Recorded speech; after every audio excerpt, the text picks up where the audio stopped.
Story with Binaca. सुनिए कहानी Binaca की जुबानी। तो लीजिए, हाजिर है विक्रम बेताल की कहानियां सर्वश्रेष्ठ वर कौन और सबसे त्यागी कौन।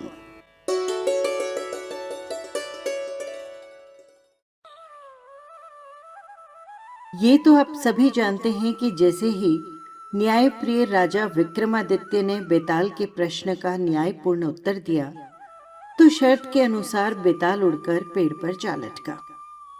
विक्रमादित्य हमेशा की तरह फिर पेड़ पर चढ़े और जिस रस्सी से बेताल लटका था उसे काटा। बेताल को कंधे पर उठाकर योगी के पास ले जाने लगे तो बेताल ने उसे अपनी शर्त याद दिलाई। राजा, मेरी शर्त याद है ना? अगर तू रास्ते में बोला तो मैं लौटकर पेड़ पर जा लटकूंगा। विक्रम ने शर्त मानी और चुपचाप चल पड़ा। बेताल ने कहना शुरू किया, पंडित, चतुर और ज्ञानी, इनके दिन अच्छी अच्छी बातों में बीतते हैं, जबकि मूर्खों के दिन कलह और नींद में। अच्छा होगा राजा कि हमारी राह भली बातों की चर्चा में बीत जाए। मैं तुझे एक और कहानी सुनाता हूं, ले सुन। चंपापुर नाम का एक नगर था जिसमें चंपकेश्वर नाम का राजा राज्य करता था। उसके सुलोचना नाम की रानी थी और उसके एक लड़की थी जिसका नाम था त्रिभुवन सुंदरी। राजकुमारी का यथा नाम तथा गुण। जब वो बड़ी हुई तो उसका रूप और निखर गया। राजा और रानी को उसके विवाह की चिंता सताने लगी। चारों ओर इसकी खबर भी फैल गई। बहुत से राजाओं ने अपनी अपनी तस्वीर बनवाकर भेजी, पर राजकुमारी ने किसी को भी पसंद न किया। राजा ने पूछा, बेटी, कहो तो मैं तुम्हारा स्वयंवर रचाऊं। लेकिन वो राजी नहीं हुई। आखिर राजा ने तय किया कि वो उसका विवाह उस आदमी के साथ करेगा जो रूप, बल और ज्ञान इन तीनों में बड़ा चढ़ा होगा। एक दिन राजा के पास 4 देश के 4 युवक आए।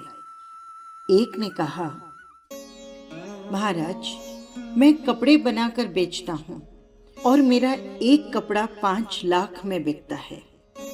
1 लाख मैं देवता को चढ़ाता हूं, 1 लाख अपने अंग लगाता हूं, 1 लाख पत्नी के लिए रखता हूं और 1 लाख से अपने खाने पीने का खर्च चलाता हूं। इस विद्या को और कोई नहीं जानता। दूसरा बोला, महाराज, मैं जल थल के पशुओं की भाषा जानता हूं। तीसरे ने कहा, मैं इतना शास्त्र पढ़ा हूं महाराज कि मेरा कोई मुकाबला नहीं कर सकता। अब चौथे ने कहा, मैं शब्द वेदी तीर चलाना जानता हूं महाराज। चारों की बातें सुनकर राजा सोच में पड़ गया। वे सुंदरता में भी एक से बढ़कर एक थे। उसने राजकुमारी को बुलाकर उसके गुण और रूप का वर्णन किया, लेकिन वो चुप रही।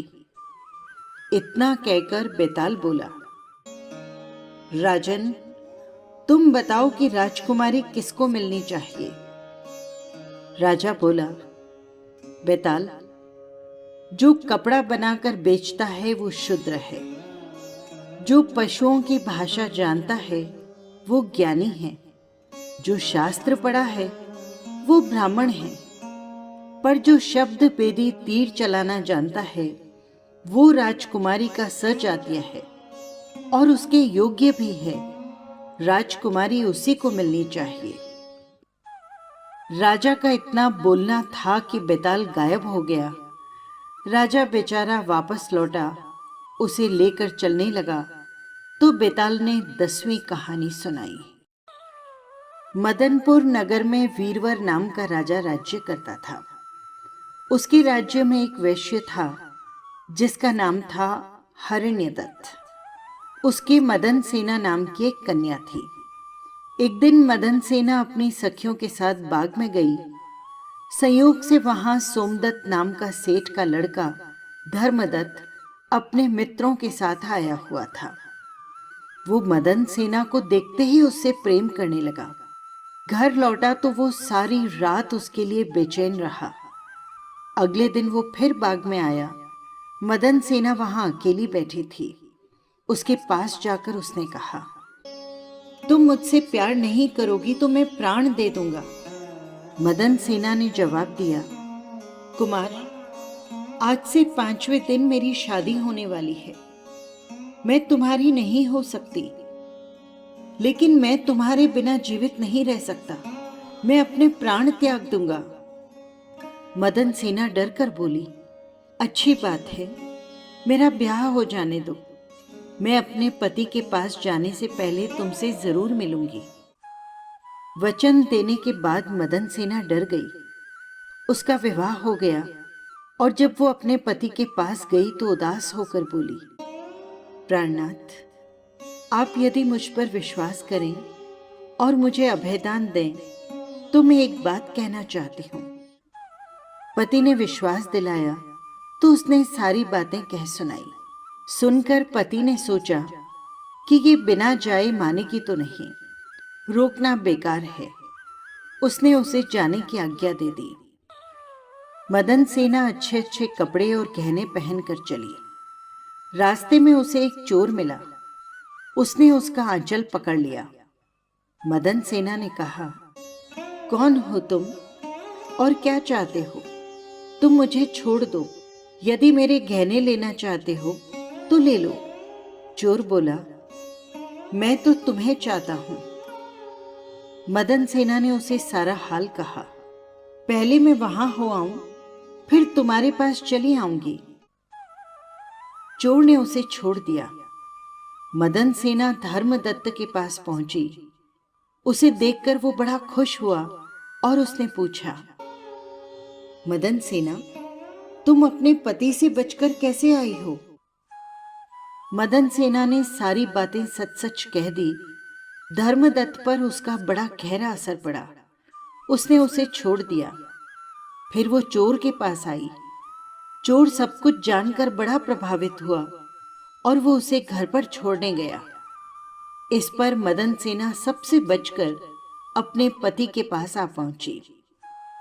उसने अपने पति को सारा हाल कह सुनाया तो वो बड़ा ही प्रसन्न हुआ और उसके साथ आनंद से रहने लगा।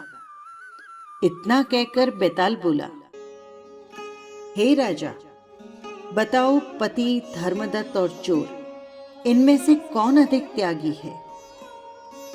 राजा ने कहा, चोर, क्योंकि मदन सेना का पति तो उसे दूसरे आदमी पर रुझान होने से त्याग देता है। धर्मदत्त उसे इसलिए छोड़ता है कि उसका मन बदल गया था। फिर उसे ये भी डर होगा कि कहीं उसका पति उसे राजा से कहकर दंड न दिलवा दे। लेकिन चोर का किसी को पता नहीं था, फिर भी उसने उसे छोड़ दिया। इसलिए इन सब में सबसे अधिक त्यागी वो था। राजा का जवाब सुनकर बेताल हंसने लगा और बोला, ले राजा, तू बोला, मैं चला।